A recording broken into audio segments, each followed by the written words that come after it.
Bienvenue dans un nouvel épisode du podcast Droit de l'immigration.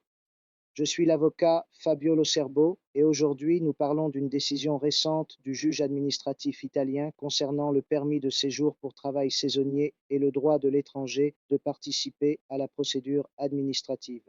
Je fais référence à la décision du tribunal administratif régional des Marches, deuxième section, numéro 292 de 2026, rendue dans la procédure inscrite sous le numéro de rôle général 137 de 2026 et publiée le 4 mars 2026.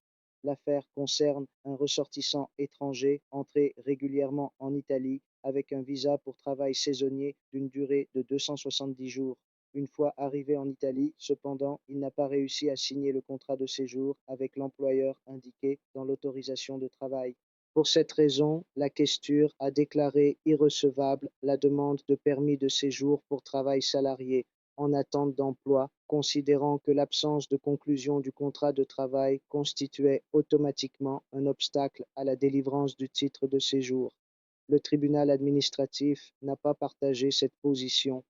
Le point central de la décision concerne l'absence de communication préalable du refus prévu par l'article 10 bis de la loi italienne numéro 241 de 1990 qui régit la procédure administrative.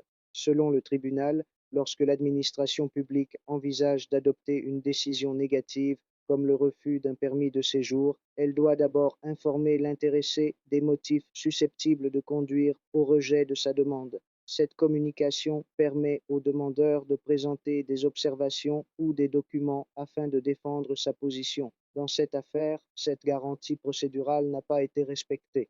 La déclaration d'irrecevabilité a en effet produit le même effet qu'un refus du permis de séjour sans permettre au demandeur de participer à la procédure administrative et d'apporter ses explications. Pour cette raison, le tribunal administratif régional des Marches a accueilli le recours et annulé la décision de la questure. Le tribunal a toutefois précisé qu'il ne s'est pas prononcé sur le fond de la demande de permis de séjour. L'administration devra désormais réexaminer la situation en respectant correctement la procédure. Cette décision rappelle un principe fondamental du droit administratif. Même dans les procédures liées à l'immigration, le droit de participer à la procédure et d'être entendu avant une décision défavorable constitue une garantie essentielle. Merci d'avoir écouté cet épisode du podcast Droit de l'immigration. Je suis l'avocat Fabio Lo Cerbo et je vous donne rendez-vous dans le prochain épisode.